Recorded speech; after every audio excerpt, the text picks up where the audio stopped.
Hello, welcome to the House of Vizsla where we talk anything and everything Star Wars. Today is going to be a very cool video. Stay tuned. Things might get heated, things might get crazy. With that said, let's watch.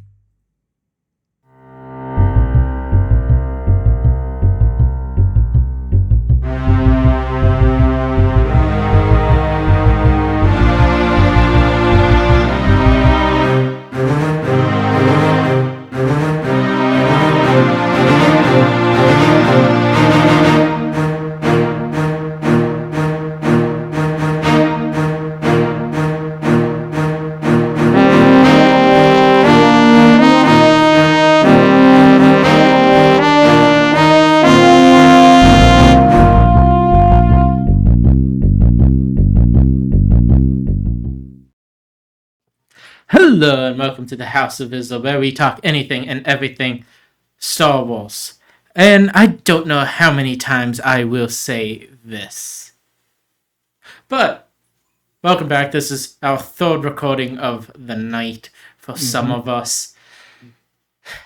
I'm out of energy, but today's an interview. We posted about it for a bit. Finally happened. It's been in the works for 16 plus weeks. Yep.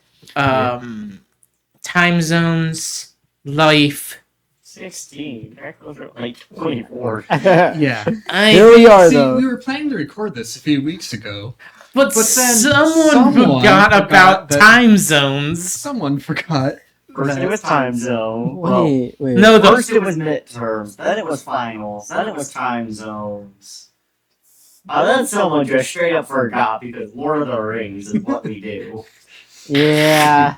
Oh no, it was Pirates of the Caribbean. No. It was Mine all was of the Pirates of the above. Caribbean. His was Lord of the Rings. Right. Oh, yeah, but you got off and actually remembered to jump on. Yes. This one, we had to contact his brother, and he still said, nah. Despite the fact he could have done it, and then gone back to the Lord of the Rings, because it's not like it finishes that fast. The fellowship Over was 9 going hours on long. their we long gotta get journey the to important Misty questions Mountains. here. Was it extended Not edition? Yes. Good. Yeah. But how are you guys doing today? I'm I'm doing well. with 12 gauge? That's pretty low, right? Eh, No, that's about average. average day for to day. you. Yeah. There's a Yeah. reason that his name is Havoc. Yes. Look, it's not my fault that I roll up to my formal, and they're already deciding, nah, we're gonna end 2 hours early. Very unfortunate. I mean, I planned to go get dinner at a time in which I know there's usually like 2 people in line. There was not 2 people. No, Uh-oh. it was 100? basically, so you know how the line for the one food place goes out around the table and continues straight back? It was almost to the second door No. So, very long line. at 7:00 p.m. Oh, that's because... There were a ton of formals happening. Yeah, you had the nursing formal tonight. You had fine arts department. Yeah. Not fine arts. Well, fine arts slash the arts department, essentially. Because theater and all that's formal.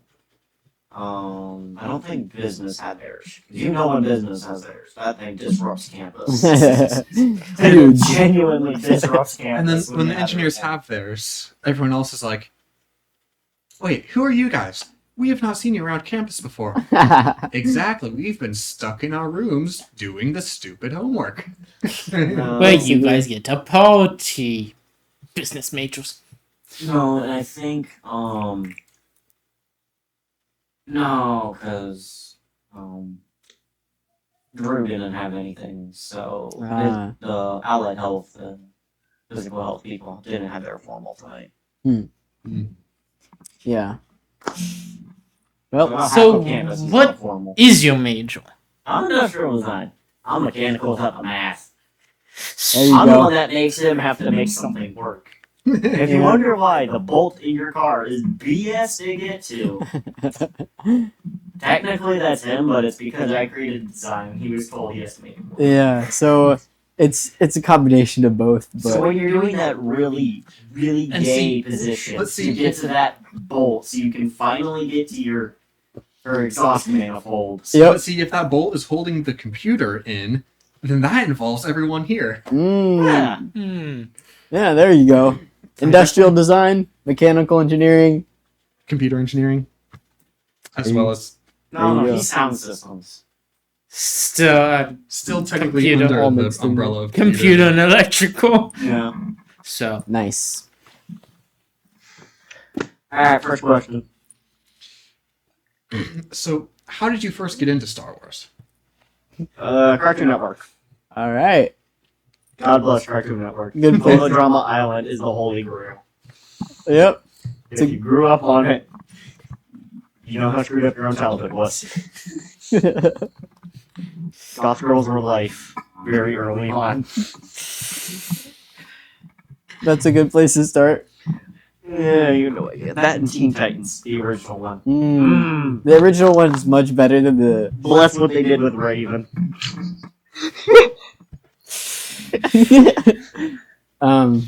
Yeah, Have you seen this one before? no, I don't think I've seen any Cartoon Network shows. Oh, Mm. I'm gonna show you a picture. You'll recognize. I do know what you're talking about. It's a pretty funny so show. you saw Clone Wars on that because it Yeah. started premiering on that. yeah, Clone Wars, Rebels. Rebels was on Rebels- Disney XD. Oh, that's right. Yeah, XD was Rebels. Yeah, it was Clone Wars mostly. There's one other thing. Nice. One in there, I think. Yeah. Not sure what it would have been though. Oh, Yeah, no, don't recognize. So. how do you not recognize? That's the old one, right? You underestimate how uncultured I am. Yeah, Kim Impossible was another one. That one.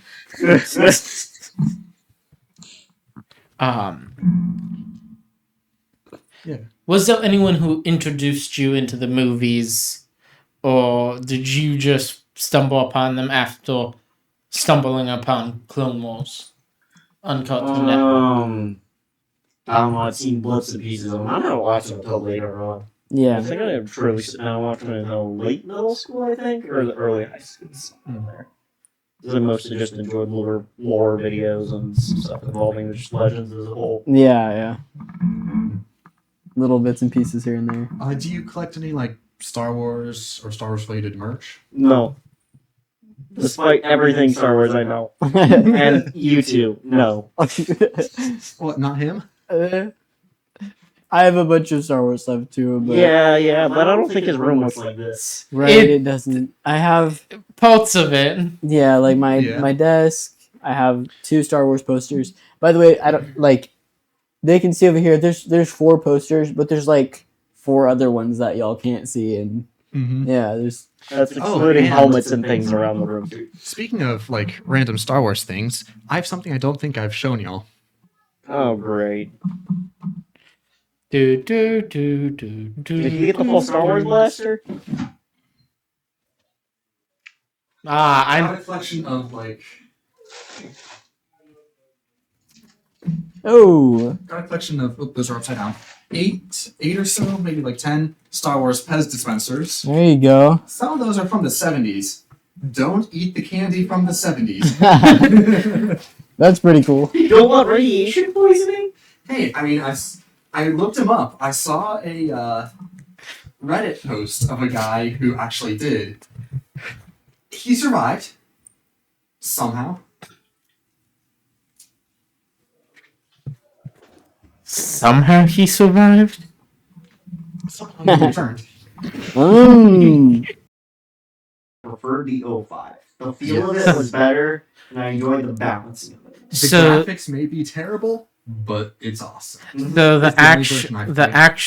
we've Star Wars fans have kind of recreated the numbering system. So Battlefront 1 and 2 are original ones that came out on PlayStation 2, original Xbox, whatever ones. And then the newer Battlefront 1 and Oh, yeah, I'm not. That's what thumbs move. What? That's oh crap! Gotta text before I get. become single again. Yep. She likes Star Wars too, so it's on topic. What unicorn of a creature did you discover? Those Um, don't exist. I know. That's why Didn't I you backed her say- immediately. A Did good-looking Why do you girl say that that as is soon as I take a drink? Didn't you say she hasn't seen any of the movies? But the ones that she has seen, she likes. She just hasn't seen all of them. She saw like 2 movies and she likes Which two? the ones that I watched with her. Which Nothing happened ones? here. I Phantom Menace.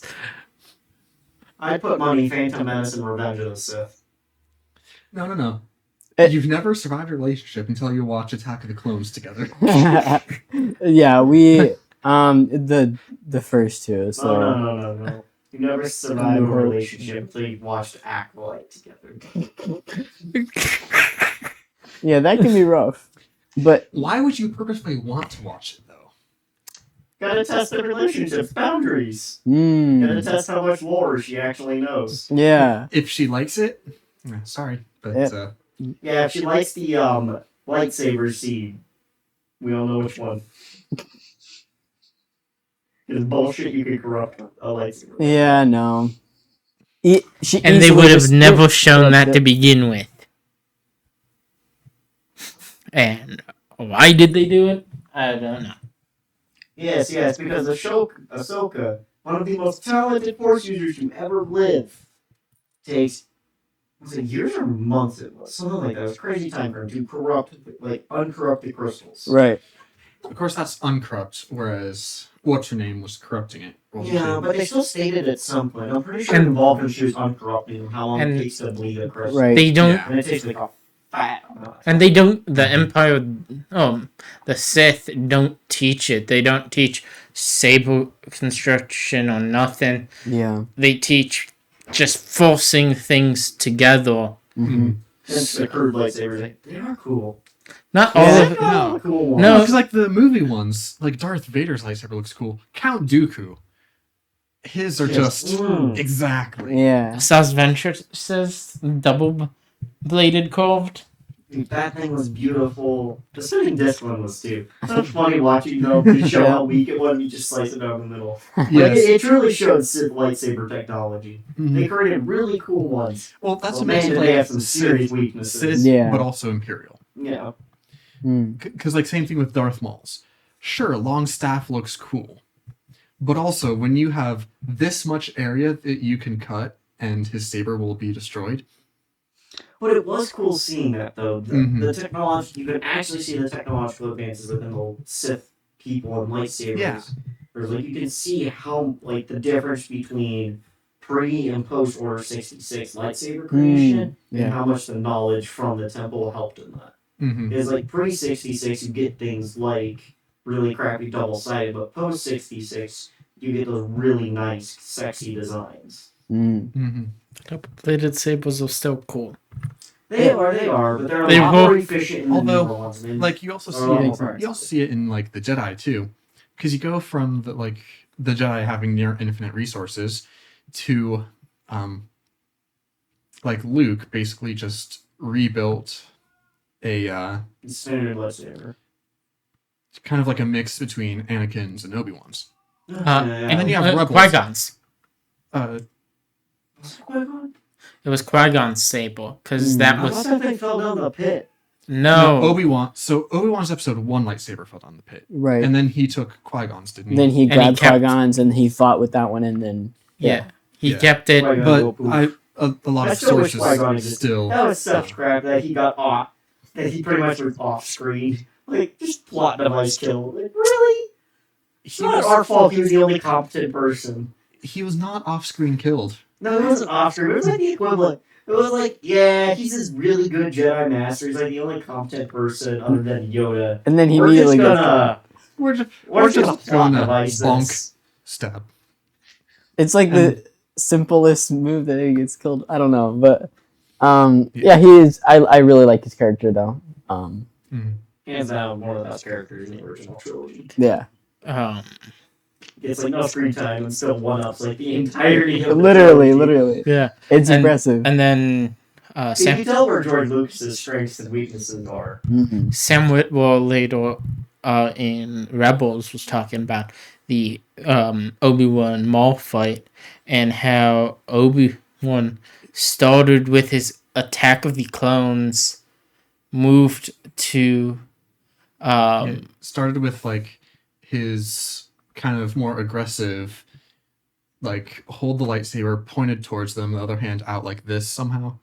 Then moved to something else. Alec Alec Guinness's, Guinness's like straight up in front of him. and then to Mm. Qui-Gon's position, signaling to Maul that, oh, let me try to redo what I did to Qui-Gon, Yeah. Mhm. I and see. Yeah. it was a mistake. So Still Good just stuff. like so much of that entire scene. Such a cool fight, and then we just forget how to write a movie.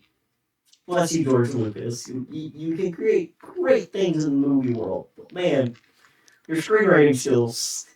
you can write it, and it's never, sometimes can't be spoken. Harrison Ford. No. He can direct. That man can create some beautiful cinematography. His ability to write a competent story though is questionable. That man left some serious plot holes in multiple places. Where Mm.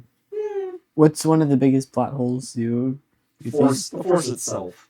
Yeah. Yes, let's take the cornerstone, the foundation of my entire series, and we're just gonna plot hole this one.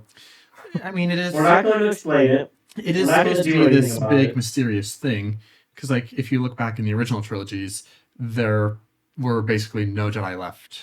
In Lucas's original, if you only have the original trilogy to go off of, there's almost no Jedi left. Right. Almost no one knows what the Force actually is aside from a myth. But my thing is you still have holocrons. Like that's the one thing that's actually Well, infuriating. Yeah. they weren't shown in the original trilogy. Mm. Yeah, but it's assumed within the temple that they were always there. They throughout, even in got the- this. They got destroyed. Yeah. You'd have to have the But it's crystals for the information. no. But I guess the bigger thing is though is that like you still get this giant plot hole within the Force itself because he's like midichlorians and you just kind of sense it. That's it. But he like also kind of gives it this unlimited upper limit, and then he's like force jumps, push, and levitated object, and occasionally compulsive. It's a big deal when you can move a lightsaber, guys. It's a big deal. It's like really, but then he also, the same token, using the force, just completely pulls it out of his butt, just crazy things for no reason. Mm. Like It's, what? oh God, why can't I remember it? I guess the best example is literally Yoda's ability. He can blink, see the future, but then when he goes to fight someone, a stone pillar is really, really heavy. But yet the ability to see the future, especially the way Yoda does, is nigh mythical and impossible to do. Yeah. I mean, at the same And I time, guess you can explain it through like different like talents within the Force. And stuff Right. like that. but like That even, could when be- Yoda Yoda was so powerful in the Force that he like actively like created what equivalented to a gravity well within it. Like, and he struggles with a stone pillar, or Well, even to after go off- mathematically calculating the weight, it should have been a paper to him. to go off the Force, or to go off what you said, Considering what, as long as you're willing to consider this by Disney standards, what Rey did lifting all the boulders cannon, Mm. that was heavier than what Yoda did with the Mm. pillar. But yet she struggled the same amount as Yoda did with the pillar. That doesn't make sense when Yoda is supposed to be one of the most powerful to ever be. Right. when he's looking into the future, he is meditating inside the temple. So you have, if I remember correctly, there's something to do with the temple that like helps amplify the Force. Oh, that's right, because it It's- sits on a nexus. That's It Yeah. right, sits yeah. on a old Sith temple. Yeah. Yeah, which is on top of a nexus, but the Sith temple amplified the nexus because Force things. Yeah. But, Yeah. Like, this is the other thing. Like, some of these explanations it uses to explain itself is just like, that is kind of a plot to hole go there. off of You something just that unlock we Sith said magic. that we were talking about in one of our earlier recording. It's almost like the the explaining away of how the Elder Wand works. Yeah. It's like, okay, so he physically has it, but in spirit, it belongs to this one.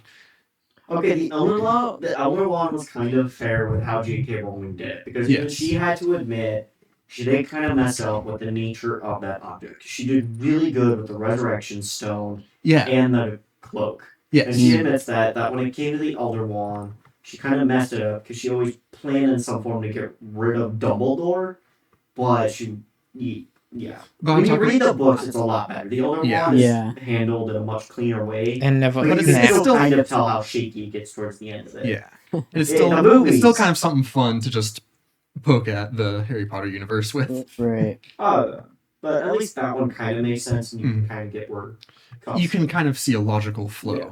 And she used also some of the other books that spun off from the main series to help kind of fill in certain plot holes. Yeah. Like the Magic Base series is used really well to help explain, especially involving the Elder Wand and where it comes from and some of that. And Mm. she finally ties it up because she figured out what to truly do with it, and it's tied up there, especially between the Dumbledore, Grindelwald. Can never say his name right. Grindelwald. Grindelwald. Well, like that love-hate relationship there, like, she ties into the Elder Wand really well and explains it well. Mm. Then you get George Lucas and the Force. And what do you mean explaining it? We're just gonna mention midichlorians once and never do it again. Plot device, but also, yeah. We were talking about this in an earlier episode. The Millikan count, or we've abbreviated to the M count. They've stopped. They don't. Disney doesn't like using it. Yeah. They don't want to use it. So it was introduced, and it's everywhere. The force surrounds us, binds us, blows through us, something like that. See, the M count was the best way to explain it. Exactly. Right. It's literally the Yeah. same as we have the same particle that exists within our own universe. We're like trillions upon trillions of them, and it's single instantaneous instant. Like it is an nigh immeasurable point of time passed through us. I can't remember it. It's like a very specific particle. They exist everywhere, and it's also that particle is theorized, and one of the more popular theories is it's the main source of energy behind supernovas. Mm. Okay. Because I like that stuff, so Yeah. But Cool. within that, but like it makes physical sense. Like that is the closest you can get to a physical representation is the M count, and it's this particle where you can't actually interact with it. You can't do anything about it. It is infinitely everywhere and nowhere. Like it's just yes, Yeah. and it gives you a great physical point to work with, in which you're able to explain, oh yeah, the force works because it is the force. But its physical representation it gives is the midichlorian, even if it's still technically an intangible and immortal object, Right. or a piece of particle you cannot do anything about, but you can at least measure. Yeah. And it helps you to characterize your Tangible. characters, because it gives you a way to show oh no, this person overall in this grand scheme we've created with all these Sith lords and this deep history and Yoda and Palpatine and all this, this is where they sit within that totem pole. Mm-hmm. And you get Disney getting rid of it, and now it's just what totem pole? There's nothing there. There's no structure. Apparently, part of the reason Disney got rid of it was to return to a more mystical feel to the Force. Mm.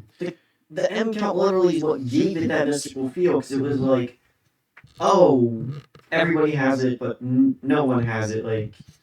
Everybody could technically has an M count and could access the Force. Right. Still gave it that mysticism, but it was once you crossed a certain threshold, though, you truly interacted with the Force. You could truly do things with it. And then from there, you had different thresholds, which really, it puts you a different level above everyone. Apparently, there was I think it's also what you're saying. some backlash of turning it into a physical or a biological quantified field instead of a spiritual or mystical one. But You can't power scale a spiritual one. I love reading books. It's what I do. And the books that properly do a spiritual one, those who've read books understand you have to massively alter your universe to compensate for them.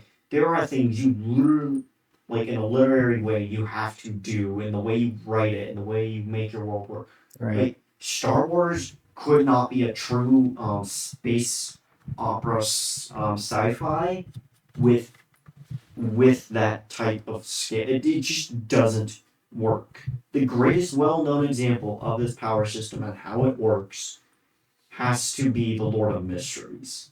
Like, and that series is literally founded on that idea of the spiritual power system. And even then, they still have to add some numerical point to it, being sequences. Yeah. Like, but even then, the way it twists the entire story, how it makes everything work, like you can't do it right because either your progression of your system is too slow, and is super linear, or you deal with what Lord of Mysteries is, where it's an exponential jump between each point. And just even with all of that, like it doesn't work to have a spiritually based system and a space opera. I've read a series, I still am reading the series where that's what they do with that's the system, and it requires such. The author's amazing for being a real writer, like genuinely amazing. Their skill with it, but it is almost impossible to do it a Star Wars way. They've interacted with some comments and stuff, especially in the Star, especially some other stuff in the community of that book.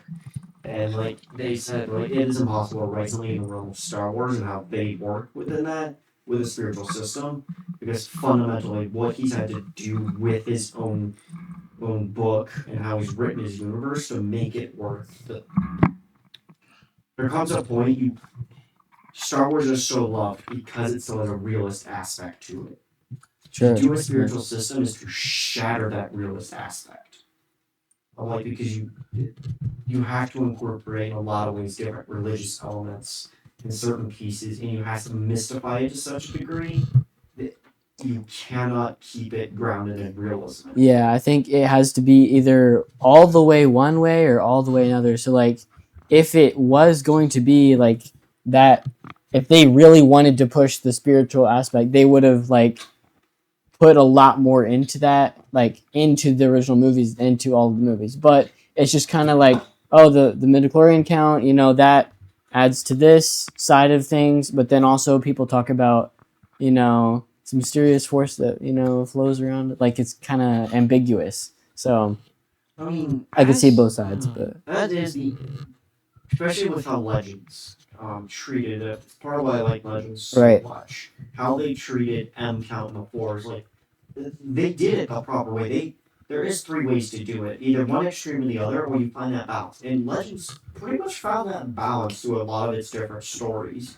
Is M count acts as a physical representation, but not the physical aspect of it. Yeah. It's just a representation that allows you to essentially have a power system to work with, but it's not your actual, like, what a force is. It just allows you to be like, oh yeah, this person's this. It's why Grandmaster Luke, when you mentioned my M count or characters in the stories, it's like, oh, like it gives it a quantifiable sense to work with. Yep. But otherwise, they kept it truly spiritual, where it's no, your M count more than anything determines only two things: unlike how fast you progress, unlike generally how easy the force is for you to use. And they do an extremely well job with that throughout Legends. Like, there's characters with relatively crappy M counts in Legends that have done some epic things, like Darth Raven. His M count, like, he was notorious for having a pretty crappy M count for what he pulled off. Yeah. But then he turns around and his upper limit is absurd, where some of his feats are on par with Grandmaster Luke insanity. And that man's fighting eldritch forces. Like, it's like insane. And it works perfectly. It gives you this M count that gives you a grounded thing to understand and anchor yourself, but otherwise it just allows the force to be mystical, where it's like just open-ended. It is the user and how they use it more than anything and nothing else. Like, if Disney just worked with that, they had a perfect power system where you had to do very little with your like story itself to make it work. Mhm. But now they have to like go out of their way to explain things. They have to purposely twist certain aspects that don't make sense because it's the only way to make the spirituality work. Makes sense. Next question. So, yeah, you said you like Legends best. But of the canon trilogies, which trilogy do you prefer? Probably the second trilogy. Prequels? Yeah. The first trilogy does really well setting everything up. Mhm. But you can see the failures in George Lucas's writing. You can see where he's already kind of crippled his own base with just how he made some of his characters, certain plot points he pulls. Was Star Wars one of his early ones, though, too? It was his second film franchise, first with American Graffiti. Yeah. Mm. And so, yeah, we sometimes forget that the original one is his second. I know, one, which that I goes- get. But yeah, like you said, in that, like, even there's certain points, like some of these blatant plot holes he pulls, especially within the Force itself, just that in the first movie, he just gives some gaping plot holes where it's like, if you've ever read like fantasy literature stuff or sci-fi literature, like you'd recognize these plot holes. If you had an editing team, even just one person, Yeah. they should see this. Like, But also, there's just certain pieces in it. But then you get to the second one, and I like it a lot because it starts to fix a lot of those issues. And that's where you get a lot of that modern Star Wars starting to form. These really nice, concise story where things do arch over multiple movies or TV series, these wide arching points, and this very depth-heavy timelines and everything, sure. where you have multiple events going on at once. You have different storylines together. yeah. Where you start to get some of that, and the plot holes do start to subside. I mean, there's still some. I can admit there's still some major ones within those movies. But And a lot of maybe- those plot holes, that major ones, still stem from the gaping holes George Lucas leaves in the initial trilogy. Yeah. What I was going to say is maybe he saw some of the plot holes in the original ones and in the prequels, kind of fixed those, added on to the lore, and it makes sense all the way through with the added stuff in the prequels. Like, okay, that explains that, and so on. Yeah, From that perspective. Yeah, you Yeah. can see that. Like, very much in the prequels, it's like, oh, now that he's fully truly franchising it, you can see there's an actual editing team in it Right. finally. And You it, can it's such a jump in quality. yeah, It's more than just like, oh, George Lucas became good. No, you can tell a true editing team came in because it was such a wide jump between them in the quality. And I know you said that like one of the things you don't necessarily like as much about the movies is how limited they keep the Force in the movies. At the same time, though, they do kind of, once he limited it in the first movie, they kind of tried to limit it in all the other ones to be about reasonably within the same. With Legends, I'm pretty sure, like you also mentioned, he didn't give any like limits. Yeah. yeah, Well, the thing is why I dislike that piece so much in the movie, that limited aspect, is because he constantly breaks it himself. Mhm. I think that's where my issue is. He states in the first movie, the Force is limitless. He has those lines in there. He's like, oh yeah, it's this big thing. You can do whatever with it. And then he just only shows you can force jump. You can only do this with it. And it's like, but you said you could do, like... And then in the midst of showing that, he breaks it himself. He forces plots with using the Force. He does certain things where it's like, this makes no sense. Like, at one point, you can barely lift a rock. But in the next, Yoda, even though he's using a planet as a semi-force amplifier, is so ingrained in the Force that he can see across an entire freaking galaxy and literally through time. Like, he sees through space and time to literally see what's going to take place involving Darth Vader, the floating city. I cannot remember the name right now. That city. Cloud City. Also, You get aspects like that, but then at the same time you get like this barely lifting a rock thing. Like, really? And then you get Anakin like lifting his ship out of the water, like really cool scene, iconic, but it breaks his own rules because in the next instant of all of this, it's not Anakin, it's Luke. Yeah. Yes. Yeah. I'm like Anakin's Darth Vader by then. Yeah. Just, But like Luke does it, it's like, oh, it's really cool. But then Luke, like, he's doing everything in Cloud City, and he can't even use the Force to like help himself get up from when he's dangling. Like, there just become certain pieces where it's like the Force seems to. It's either like the plot, like it's a thing, like it's really in ways, and then it's like backseat doesn't exist or barely does anything. Like, At the same time, though, you're also working with a farm boy who's like he's never been off a farm before until the past year. He's probably not going to the Force being the first thing that he turns to. right. which I get, but he's in a moment of desperation of dangling, which is an iconic moment for Star Wars to whip out the Force for no reason in particular. But And then again, we're does also it, and used. instead he's plot device by a ship coming by. We're also Which, used. mind you, he to- should have died from jumping. Alright. Like, kid you not, the man should have gone splat and been red paste. That was it. But no, he survives. What do we assume? He reinforced his body with the Force. But that doesn't make sense considering he couldn't even in that moment remember, oh, I had the Force. I could do this. Well, if he jumped up, like, And Darth that's the Vader other- was right there, so No, but the other thing is maybe he like, just chose not to. another great way to have told you, like, oh, explained it is if, like, they showed he had left a handprint and where he was gripping, showing, like, oh, yeah, no, he used the Force there. But he doesn't, and he just perfectly lands on a ship. And that's where it's like, really? It's Well, I mean, small things like he that. doesn't actually land on a ship. He Lando no, is he gets shuttled through a bunch of the ventilation system. Oh, yeah, that's Yes. I thought it was he landed on a ship. no, for a he second. didn't Yeah. land on That- any yeah, ship. That's, No, that's that's different. Anakin who saw perfectly lands on a speeder after Yeah. jumping. Same diff, like, But- Yeah, it's the still. same For idea, Anakin, though. it makes He's sense like, though because Anakin's highly trained in the Force by then. Right, Yeah. and he's At very... least As 19 well years as training. being Yeah, plus the Clone Wars and all that. Like, Yeah. Anakin pulling that made perfect sense because it's like, no, he's Force trained. It's a lot of these Luke people. just gets Luke gets basic lightsaber and sensing from Yoda.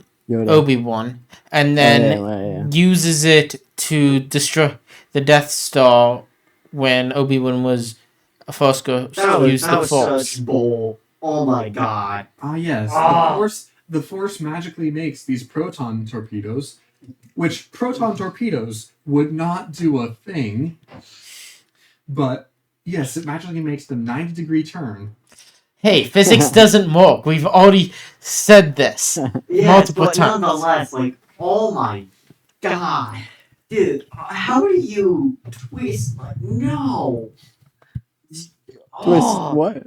It's those things that make me dislike that piece of Star Wars in the movies so much, where they like shoot themselves in the foot.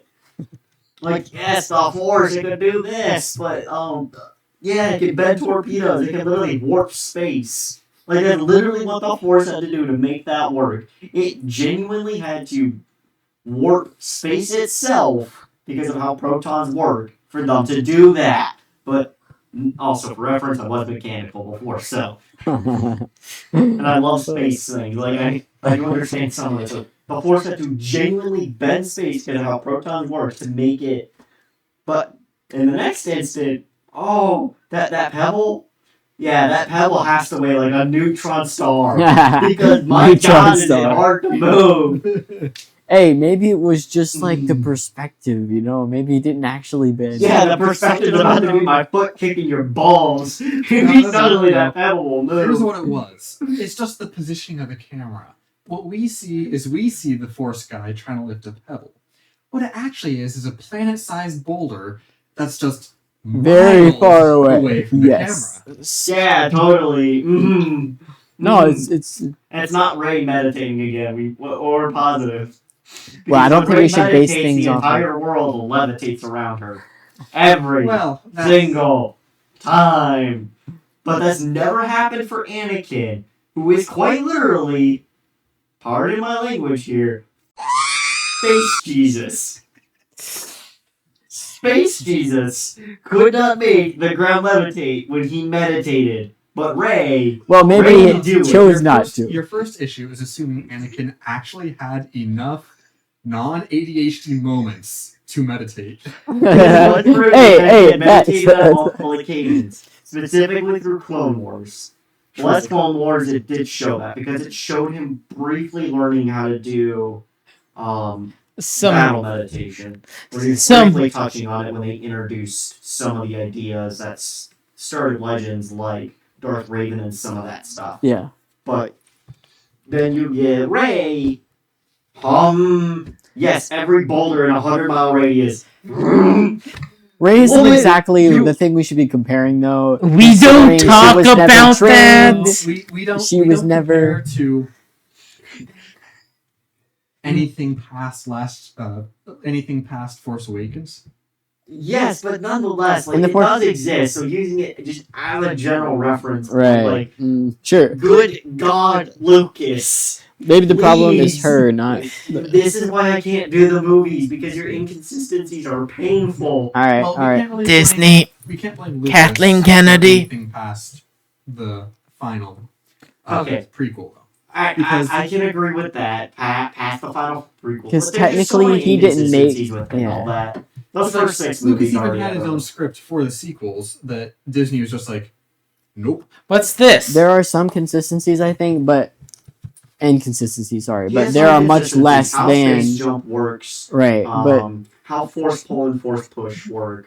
He does have consistencies there. That's about where it ends. yeah, but also we after see that, it's whatever Space Jesus chose to do in that moment, also known as But wait, whatever the writer decided which- worked for the plot. Which version of Space Jesus are you talking about? Because we have Space Jesus Anakin, we have Space Jesus Luke. No. Don't The only- don't say the dog. and That doesn't exist. then we have Whatever Ray was. average citizen who in movie A is implied to be the child of some powerful people. No. Then a Movie nobody. B, in movie B is no one. And In movie C is somehow whatever the crap that is. somehow related to the Palpatines. Oh, but yes, because- still Because last Palpatine name. pops out clones. The man who's notorious to be an insane control freak and an absolute... I can't remember the name of the word right now. Someone who's constantly scared of everything around him. Paranoid? Yeah, paranoid. Like, notorious for these things. It's literally what created the original 6 movies, why he was the big bad. Man was that paranoid. And, yeah, he creates clones to pop out babies. Mm-hmm. Yeah. That makes sense. It's totally not like it's proven that clones can resist their masters. Yes. Right. Rex never did that. Rex did it just saying, my balls weigh more than you, so shut up. But the sheer weight and determination of the size of these balls that have held down entire Star Destroyers, I say no. God bless Rex. That man is the greatest plot device in the world. Ah, yes, the Force is causing issues, but Rex's sheer weight of his balls counteracts this. Rex kinda funny. exists in scene, Anakin's bullcrap suddenly just makes sense because Rex. Well, that's also just how Rex works in general. He takes whatever the crap Anakin got himself into and He just fixes fixes it. yeah. yeah. If people wonder why every time Rex was on a ship, it struggled to lift off, I need you to understand the sheer weight that man possessed between his legs could probably eclipse a dwarf star in density. Oh my goodness. It'd be close. No, it wouldn't be close. So, That man had to be swimming on black holes for balls. They It's a were just question there. heavy. if Anakin, Rex, and Obi-Wan were all on the same ship, how is it possible to even take off With Cody. with Cody? Impossible. Frankly, the force itself descended to lift that ship. The sheer weight of their balls combined was. No. The sheer weight of their balls and war crimes. No, war crimes were just a consequence of the weight of their balls. Okay, let's get back on topic. Yeah. Tiger? Yes.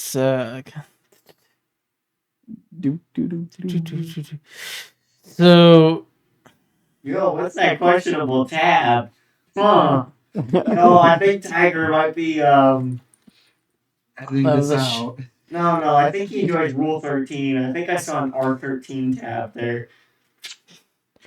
Questionable alright. stuff. Please don't break. You're fine. Is Darth Vader or Emperor Palpatine the greater villain? Palpatine is hands down the greater villain. Solely because of his paranoia. Yeah. That word. Because That of his word. word and And just his overall controlness of everything, he was the greater villain. And greed for power and control. Yeah. But I think the issue comes in. I think it's one of my favorite fan theories, and it's where I say he's the greater villain. It comes from the fact that the reason why he did all of this is because of I can't remember her name, but it's in Legends. It's one of the number one big bads in Legends that everybody knows. It's the crazy outburst lady that was sealed within the planet. Has the really weird toothy mouth. Can't remember her name right now. Okay. Can't remember her name. But she's from the other galaxy that Okay. Legends ends up basing a lot of its bigger arcs around. Yeah. Like the invasion of the robots that just absorb planets and do crazy things and enslave everybody and all that. But that's one of my favorite fan theories is he literally does all of that, takes over the Empire and tries to get rid of the Jedi and instead Sith everything. Because it was literally all about speedrunning power as fast as possible because he knew what was coming and he knew about the other galaxy and all of that. And it's why he has so many super weapons. Right. And he's gunning for so many dark side users. Yeah. But he never you can see it in all the dark side users. None of them end up like he does. It's very controlled in how he does it. There is still hints of light side to keep them controlled. It was creating a weapon that you know is going to die, so you create it in a manner you can control it and go send it to die. You knew it was coming. And I think that's where I love that theory because it explains so much of what he does, and it gives that sense of oh, he truly was a good villain. Yeah. Saw that coming. That always not my happens. clock. That No, always. I usually knock my phone charger off, not my clock. Both of them always follow. But That's taking that Still looks like it's theory working. and going more with what's confirmed canon is you get into everything since Disney says it's canon, everything with Rey. I know, hold on. I'm making a point. I'm trying to cook a little bit here, not much. I'm trying not to burn the food. Hey, you want to speak of cook? My computer. Anyways. Your legs. You get towards the end where he creates all those ships with mass destruction weapons and some of that, and it shows his greater villain. And this compared to Darth Vader. Darth Vader just kind of would have walked around killing things, but he didn't care. He just went along with everything. Yeah. More than anything, he was just pissed that his wife died. Pretty much. Because of the hypocrisy of the Jedi. Yeah. Which was valid.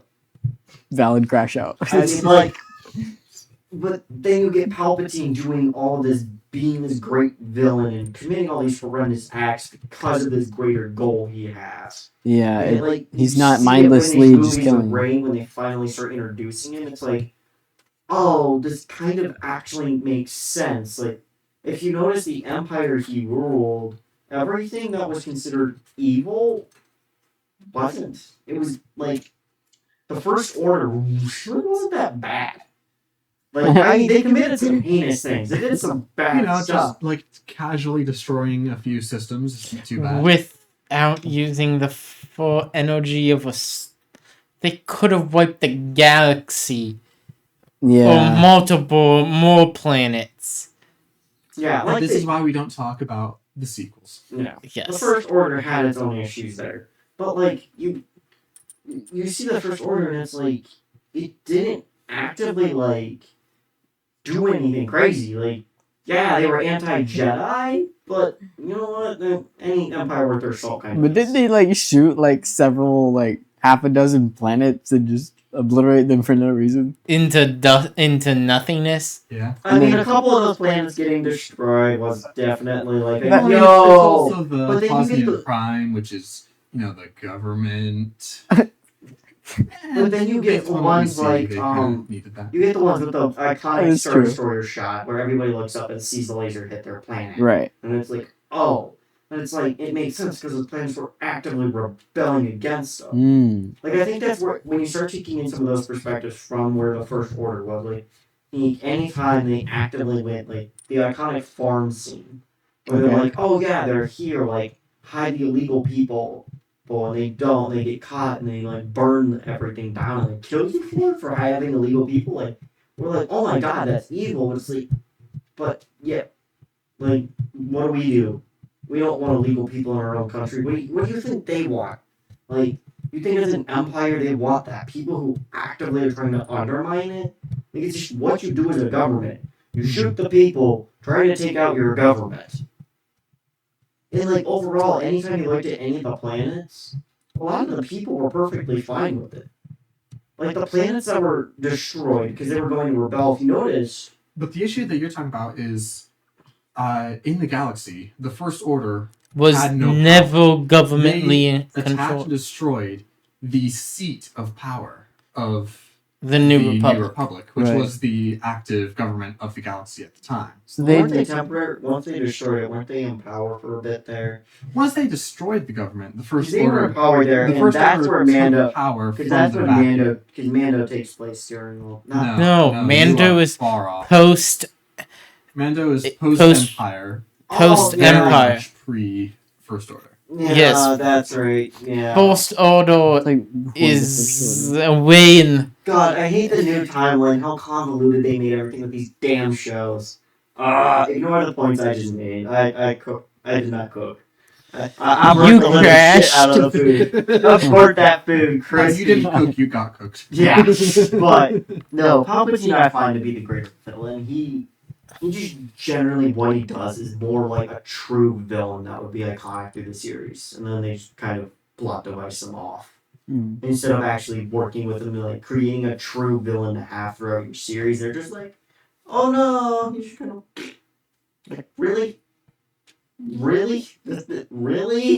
like this. He's supposed to die. He should have never came back. But They should have let Star Wars die there. But no, we can't do that. Good God. So, we know your opinion on the villain. Who's the better, or how about the heroes now? Rex or Cody? Who's better? I'm not picking. That one's easy. I'm not picking. Now, between Anakin and Luke, Luke was garbage. Yeah. Hot, steaming garbage. Yeah.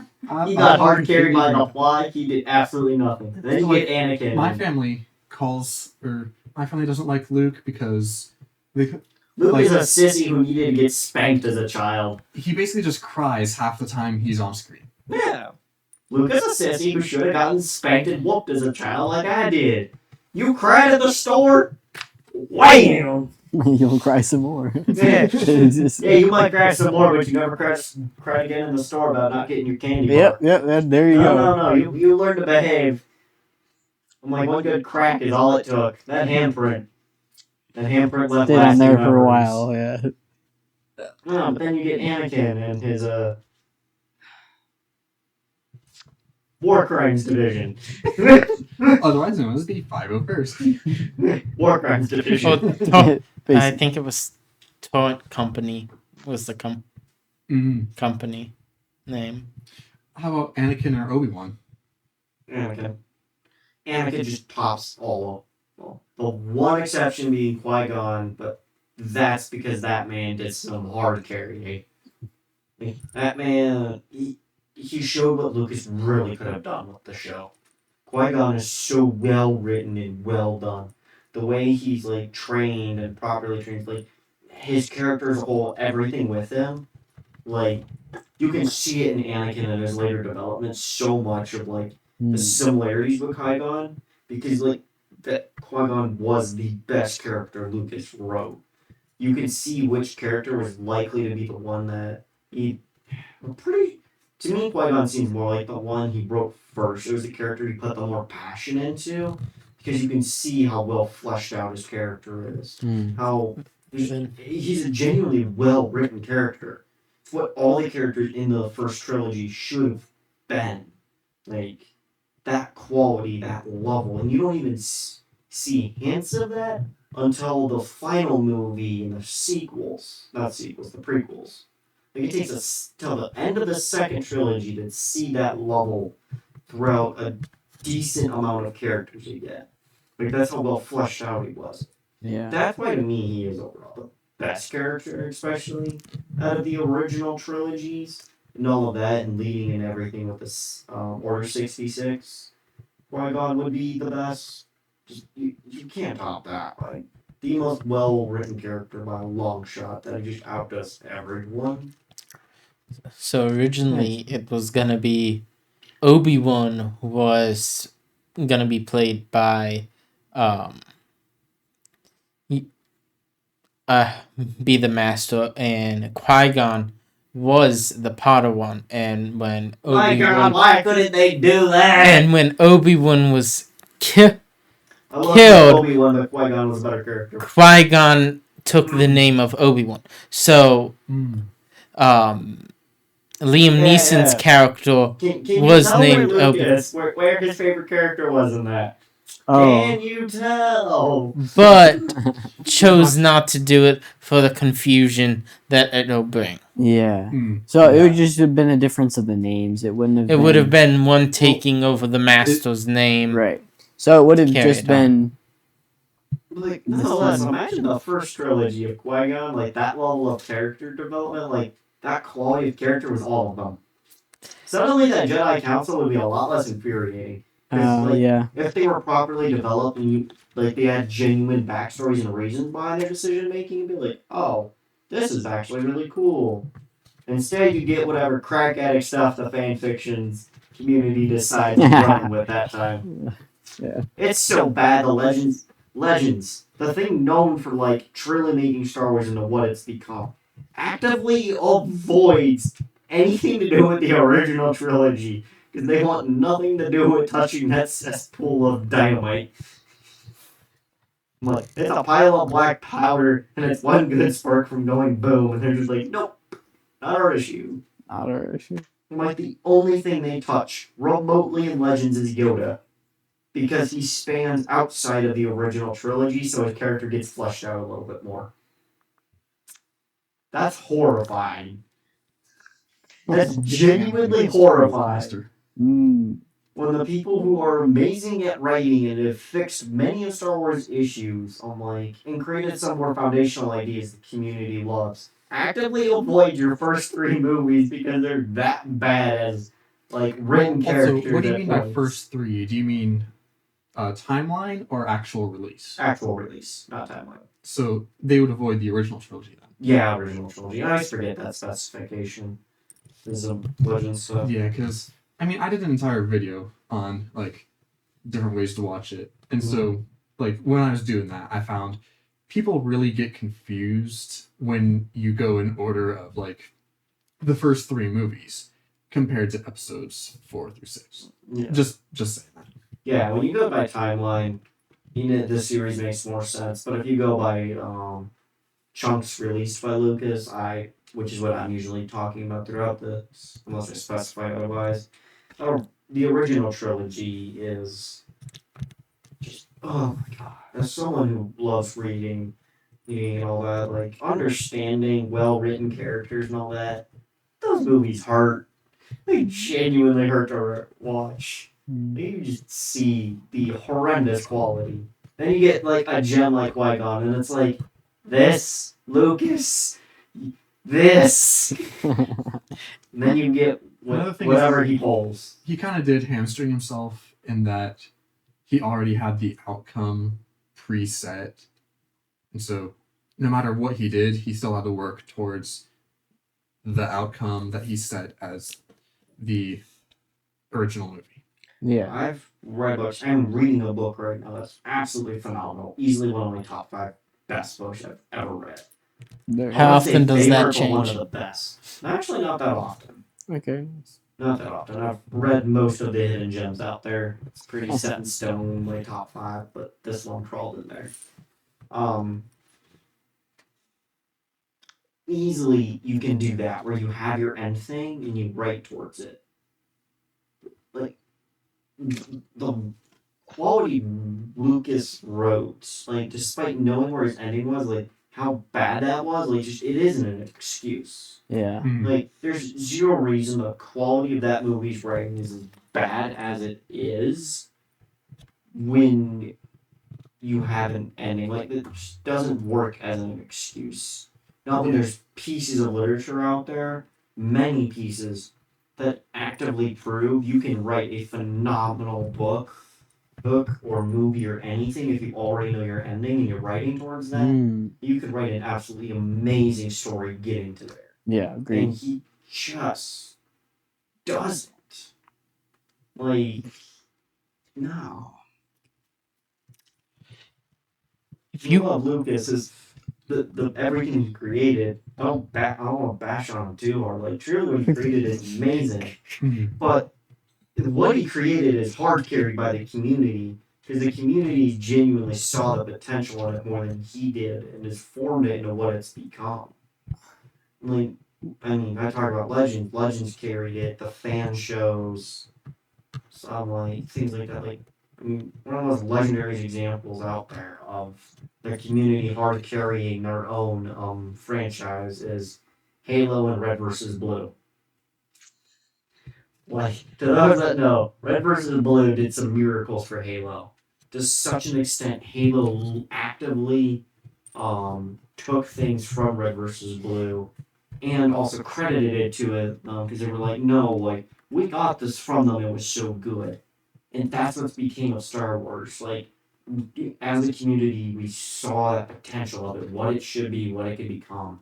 And that's where you get, like, Legends out. That's where you get certain aspects of the Disney trilogy. And where you get some of the favorited parts coming out of things like Mandalorian and some of that. Yeah, 'cause Like, I he's was just- going to say, I've seen a lot of instances of, I've read very few of the, like, especially newer books.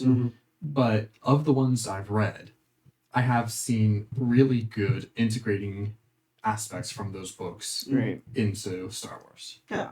The community as of itself, like, saw all this and loved it and created these amazing tie-ins. And the community of itself, like, we do so well at, like, keeping up with each other's books and what new literature, like, when you read Legends as a whole, there's almost no conflicts. It doesn't even conflict within itself. And when you include the other pieces of literature that aren't really legends, but also aren't in the movies or any of that, but still exist within it, like, there is so little conflict in there. Like, as a community, we created such this amazing space. Then you get into the movies themselves, and you just see all these conflicts within them. Like, you see that difference between what George Lucas was doing and what the community saw it should become, what it could be, and what we as a community have turned it into. Knowing that, and it's just a night and day difference. Like, you can truly see where Lucas was focused in his cinematography, getting his company going so he could do his thing. But then forgoing creating a series truly amazing, which in a lot of ways, if he did truly push himself on to create what it should be with the communities made it, honestly, he probably could have pushed his company further. Genuinely, he could have in so many ways. Yeah, I think you could have as well, but if you could create a new Sith Lord, what would be their name? You've got Darth, but what would be the title name of this new Sith Lord? Darth Curtis sounds actually pretty cool, not gonna lie. But I don't know.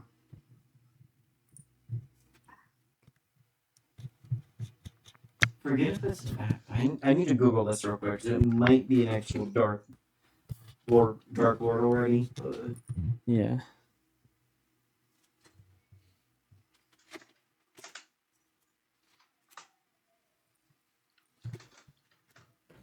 Okay. If I was to do a character, like if I was to create one, it would be if you know Norse mythology, it's the dragon that gons at the roots of Yggdrasil and is the representation of the end of all things. Yo. So Darth Nihildag. That would be freaking cool. If you know the video games and a bit of Legends, you know Darth. What's his name? Who could drain an entire world with force drain? Yeah. Like that on crack. Like where it's not because of their physical condition, like they genuinely like it's just they are the representation. Like as a Dark Lord, like who they became the representation of the end of all things. So Darth Nihildag. Oh God. That's Especially if you include Huh? God Bless Legends because it actually pushed the force yeah. to be able to use some of the force cracked addict things you can do. Especially with what Legends shows, where it's like, no, you're truly allowed to do anything with the force, and it's just down to your connection with it, your spirituality level. Like, you know, be a pretty cool Darth Lord that can actually live up to their name, like Darth Sidious. Yes, one of the greatest ever. Yeah.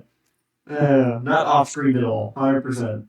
How do you spell the name that you? Ndhogg. Nice. I'm sorry, Nidhogg. Okay, that makes I yeah. can never pronounce the name fully right, but Nice. Good stuff. You got a question? No, I don't have any written down, but like Ask him. I'll think of one. I'll think of Who one. the. Oh look, here's the pronunciation right here. Yeah, if I can. Of I hate pronouncing Norse things. They have really cool names, but man, the pronunciation of some of their I don't know if Mike's shenanigans. going to actually pick this up, but here's how it's pronounced. Nidhogg? Nidhogg. Nidhogg. Very much just English reading it, apparently. Nidhogg. Good God. Damn frickin' Norse. God, I love some of their names, but man, are they hard to pronounce. Or spell. Yeah. Alright.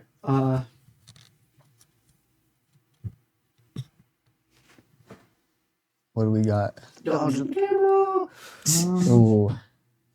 I think we're down to like this. Yeah. I just pick and Yeah, you choose. can just scroll through here and pick and choose one. All right. Thank you. Let's see. Some good ones. Oh dear. Let's go with. Do you like the Darksaber storyline? What do you think about that whole thing with the Darksaber and all that includes? Other than the absolute plot bowl that is the giant plot hole they decided to create to destroy it. Yeah. That's a plot hole and a half. If that's canon. Yeah, later on, we will be seeing it at some point. Yep. You'll. I feel like I've seen it but forgotten it. Yeah, that's why we are rewatching Mandalorian. Yeah, when you rewatch it again, do notice the gargantuan plot hole they decided to leave involving destroying that thing. Because if what they did was canon for destroying a lightsaber, the rebels should have gotten steamrolled. Like the rebels genuinely should have gotten absolutely steamrolled. Why do you say that? The Darksaber, literally the original wielder's spirit comes upon you when you wield it, and he was one of the greatest lightsaber wielders ever. Yeah. So much so that he got the entirety of I can't remember the Empire off the top of my head, but the original Sith Empire to run in fear of him and screw off and avoid his planet. This was them at their Yeah. peak, when you had some of their most heinous things, and you had Sith alchemy. I mean, considered one of the most important power, like, not important, but one of the most powerful things in all of Star Wars. Like, and then, yes, this random, Imperial stormtrooper can just kind of destroy it. Mind you, the handle is known to have been made with said alchemy, so you know. Kind of hard to destroy. Yes, but it breaks like glass. I see. And the handle's made of Beskar. Yes. That's easily breakable. Mm-hmm. The plot holes they leave there, like, somehow loses in a duel using the Darksaber. Genuinely not possible by the plot I see. the things you set. Mhm. This is excluding the fact that Beskar, Force alchemy. Right, you can't go back on the things you've already set, or else. Mm-hmm. You couldn't have plot holed that. You couldn't shoehorn that hard enough. Like, jeez, people. Like, that's not even lazy writing. That's just actively realizing, oops, plot device is no longer useful. We're just gonna get rid of it. Yeah. And what do you like about the Darksaber? Like, do you think it brings anything to? It canonizes legends. That's literally what that Darksaber does. It also, at the same time, canonizes tons of different books and literature, especially the stuff surrounding the initial 100 Years of Darkness and everything involving the First Sith Empire. Like, Yeah. And the Great Hyperspace War, all this. That entire storyline forcefully canonizes it. Because it's the only way the Darksaber can exist. Because if that stuff isn't canon, the Darksaber should not exist. Right. And if you force it to exist, then that means at some point you have to say, oh, the Mandalorians can be force sensitive. Yeah. But it's a well-known thing that only a rare few are, and even then they are notoriously untalented in it. Like, whether it's just because of their culture, so they aren't able to get that great depth to it, or because they genuinely just can't get that high of M count to have the talent to really push it far. Makes sense. Like, but that's why I love it, because it forces so much of that to be canonized, and it just kind of allows for certain aspects to be like, no, that would be true. So, are you done? Or? Yeah. Okay. Yeah. Sorry. So, still on the topic of Mandalorians, would you rather wear Beskar armor or Jedi robes? Beskar armor. Yes. That's infinitely cooler. I mean, like, plus survivability, but also I want to be the minigun wielder guy again. Yeah. How about everyone else here? What would your opinions be? I think. Is it possible to do both? Armor weight becomes obsolete when you just have force. And That's true. That's true. Like you can move very fast. This. Force strength exists, but if you restrict it to have Mandalorian, to have with Beskar armor, you're not force sensitive, but you have like the Mandalorian weapons. If I have Mandalorian genetics wearing that, Beskar, it literally means like compared to force sensitive with Jedi. No, if you include the weight of what Beskar should weigh, based on everything they've shown in this show. Yeah. And how that works, like they are. I think people truly don't understand. It's like your average Mandalorian is stronger than Eddie Hall, one of the strongest people in the world currently. They are physically stronger than him in almost every metric. But what about the woman walking around? What? Is he the one who's wanted in Canada? Or am I thinking of a different Eddie Hall? No, I have no idea. wanted in Canada. No, I don't know. They avoid Canada, but not more wanted there. I don't know, but at least as far as I know, I haven't caught up with them in a while. Yeah. Yeah, I don't pay attention. I just randomly came across something like that. Anyways, I think I would prefer Beskar armor as well. But I have to go Jedi robes. Yeah. Yo, it's Luso plus being inside of like a helmet, far plus like They did prove they have air conditioning in this thing. Yeah. So, like, that's where I'm Yes. like, you know what? I'm good. All right. Yeah. I'll take that. Yeah. Air conditioning? Sweet. Counteracts the worst part of it. But then For also what it is, I'm limited. mean as hell, and I'm a genetic monster who could just casually walk around with a couple 1,000 pounds of armor on me. Limited visibility. And Well, you got the TV. So Limited visibility. You say to the guy who's wearing glasses. As someone who wears glasses, I can tell you, my field of view is like limited to here, all right. So which it's is already where the Mandalorian helmet is. it's not a Mind you, stormtrooper mind you. helmet. Okay. It's Yeah, It's it's not a that- stormtrooper helmet, yeah. and it's a Beskar helmet. I don't care about my limited field of view. You're not getting your through head's it. get protected. Yeah. Oh no, you whacked me in the back of my head. Oh wait, It's a it damn doesn't matter. shame that was 4 inches of Beskar. Yeah, it's Good 4 and inches. long. People will also be like, oh, but the concussive shock. It is shown that they have padding in there. It is shown that they have, like, underneath their armor, they wear a, like, shock absorbing layer of clothes. Yeah. They do not have simply medieval knights armor. Right. They face tank proton beam smacking into them. Trust. They're fine with concussive force. Yeah, they're chilling. Their They're chilling. jetpacks, however, as shown by Boba Fett, are not. in combat. Yeah. People must remember this when it comes to Mandalorians and Beskar.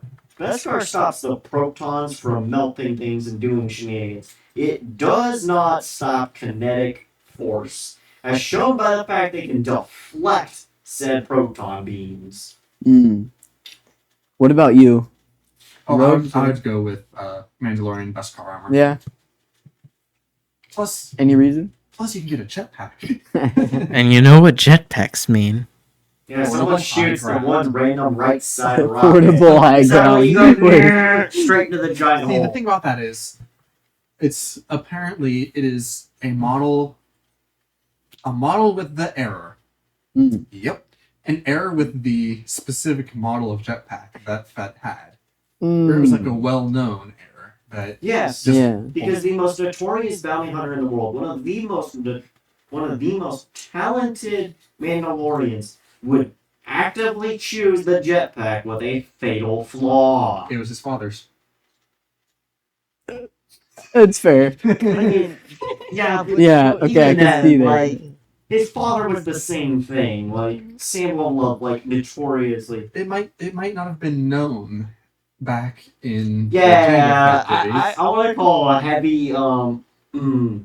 bowl on that. All right. There's no way you don't know that your jetpacks may or may not decide to just off you straight into the ground at Mach Jesus. Well, see, that's actually the same way that the reason that Jango Fett was beheaded. He tried to activate his jetpack during the Battle of Geonosis. Mace Windu saw that he tried to activate his jetpack and swung to where it'd be like cut across his midsection or his legs. However, his jetpack had been damaged, and you could see sparks fly from it instead of actual thrust. Oh, so So yeah. that's so like you can see. See, he but didn't- that's he fair. didn't That aim- is well explaining why he died. Yes. Yep. Pretty much. Yep. Whereas- His fault, What low-key, happens with Boba Fett? Like, just no. I Into forget, a Sarlacc was pit? that Luke or was that Han? Because it was Han Solo just swinging something around and Half managing. blind to begin with. Han Solo just managing to hit Hey, that don't one do spot. not. Everybody needs to remember this. Han Solo is Force Jesus on crack.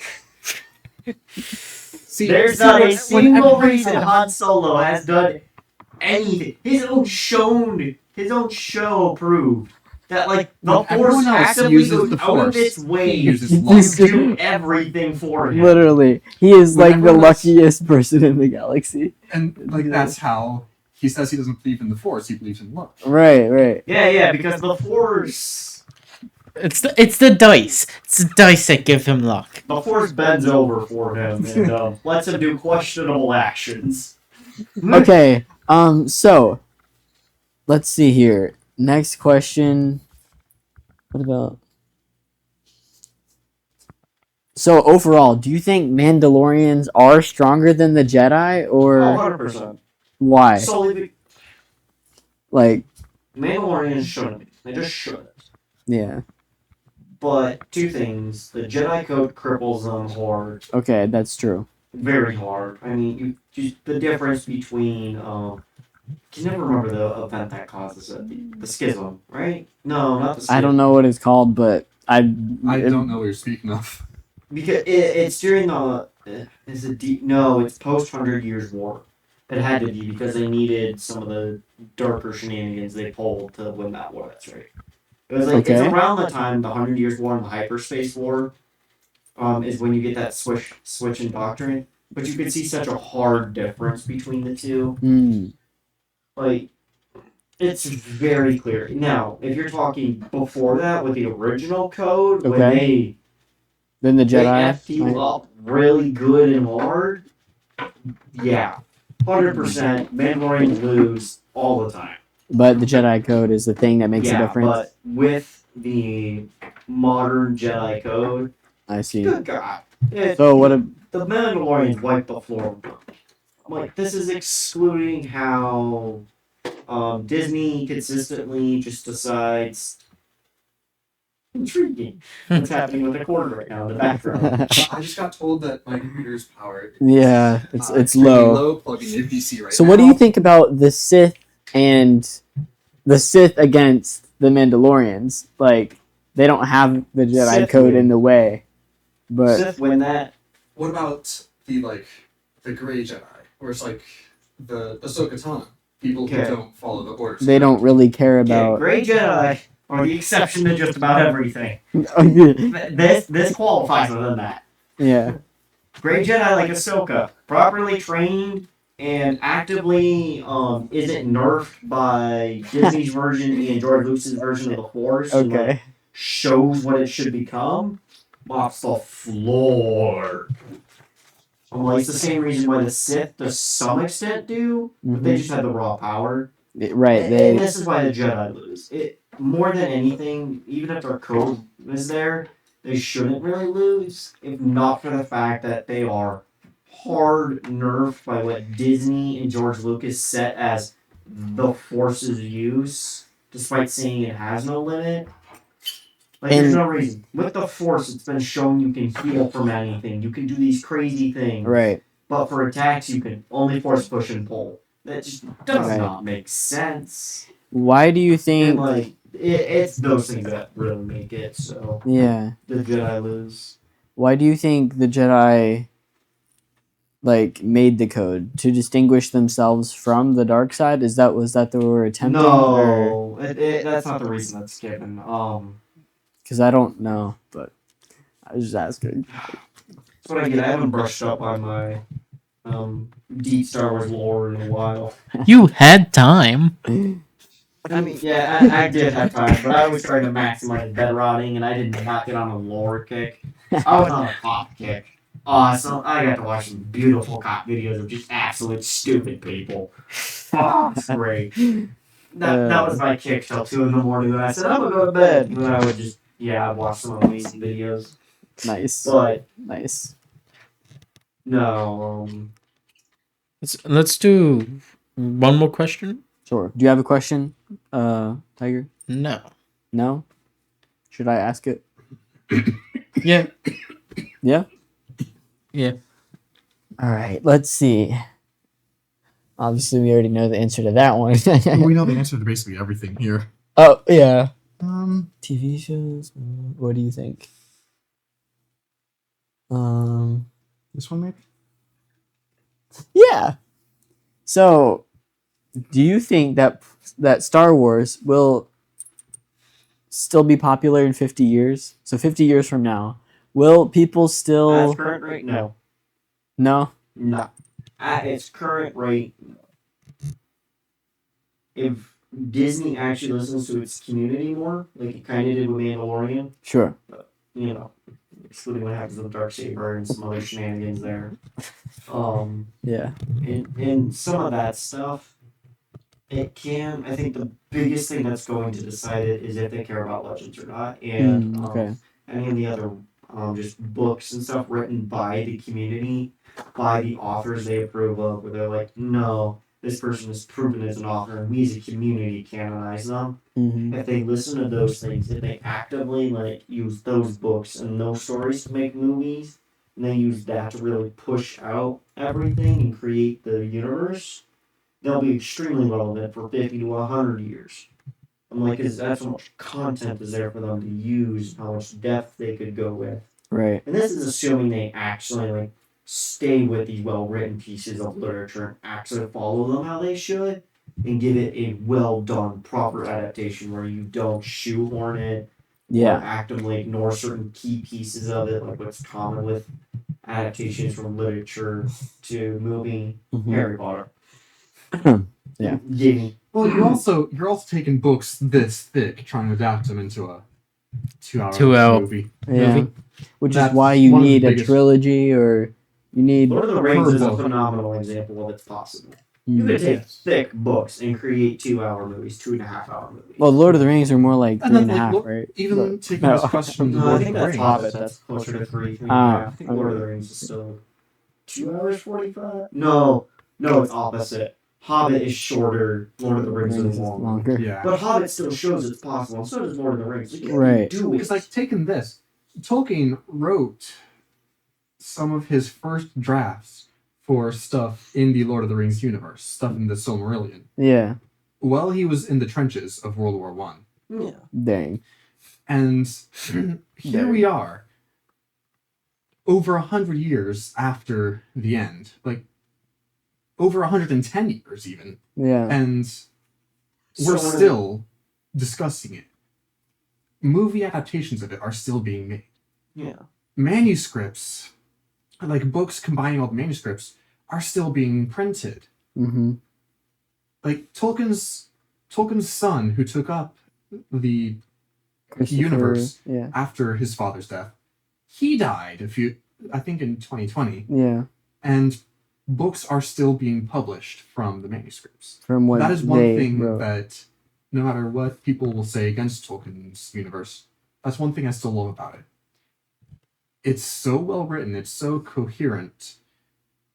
At least one manuscript, everything is so coherent, at least, Uh-huh. that we're still able to see it today. I Right. mean, everything is coherent on this thing. People just that argument that it isn't coherent. They seem to forget that like, especially when you read the semi-equal. I can never say that book. Silmarillion.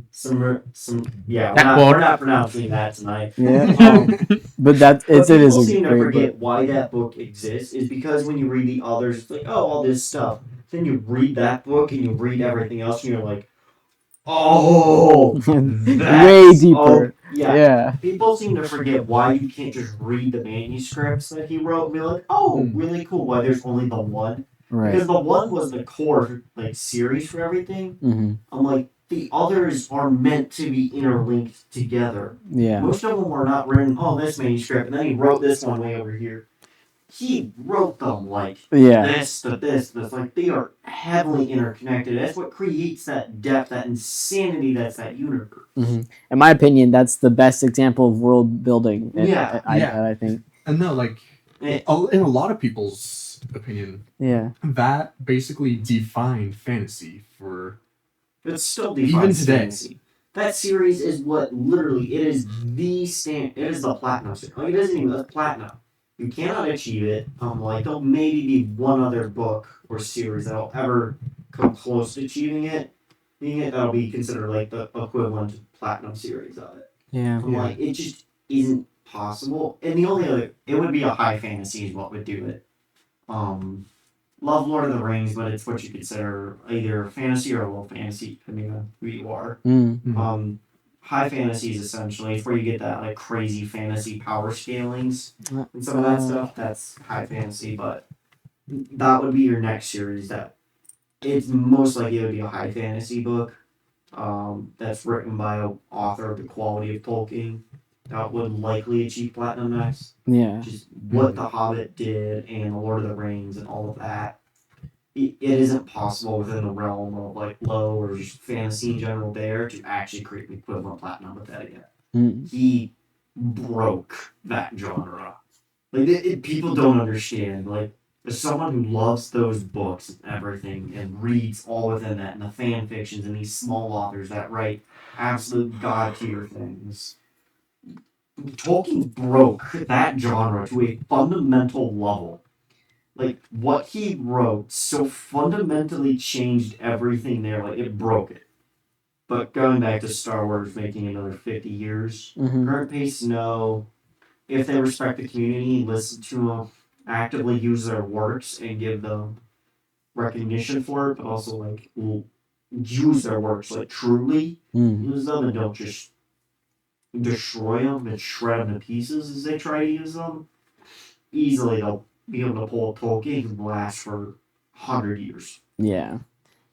Yeah, and so kind of stuff. like on what you said, one of the videos that we recorded earlier today, we discussed how, like, a lot of people blame Kathleen Kennedy for a lot of Disney.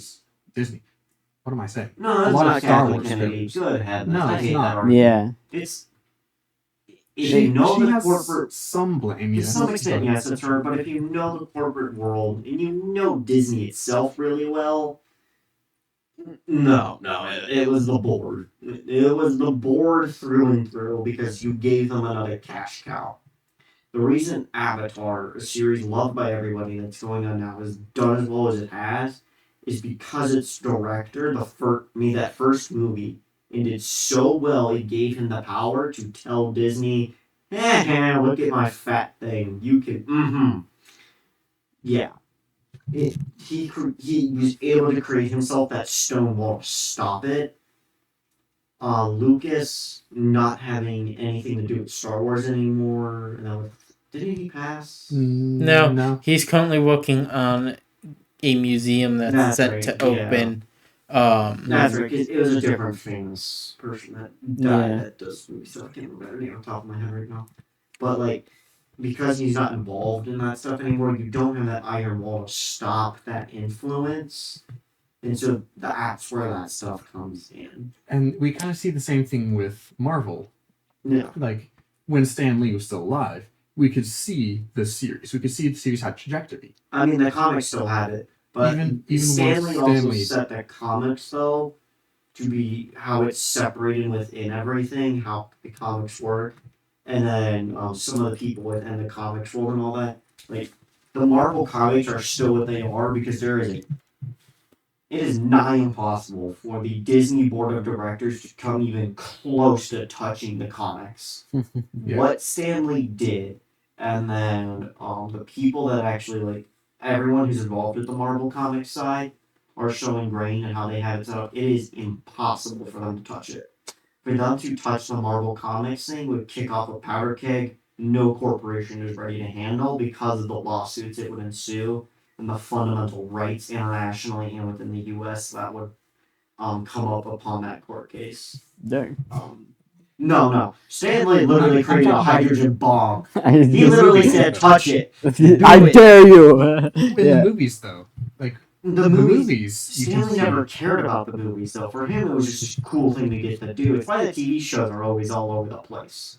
Yeah. I'm like, but it all works because you can just slap Marvel Multiverse on it. Everybody's fine with it. It's expected with Marvel, that side of it.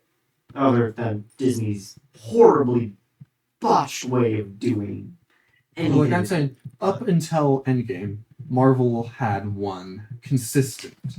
Right. I think so as Yeah. well for the most part. Once they It was once consistent. they hit Endgame, that was the perfect place to put the franchise to rest. But it wasn't going to. Endgame did too well, and that's what people don't realize. What they needed to do is genuinely let Endgame fail in theaters hard, and they'd never touch it again.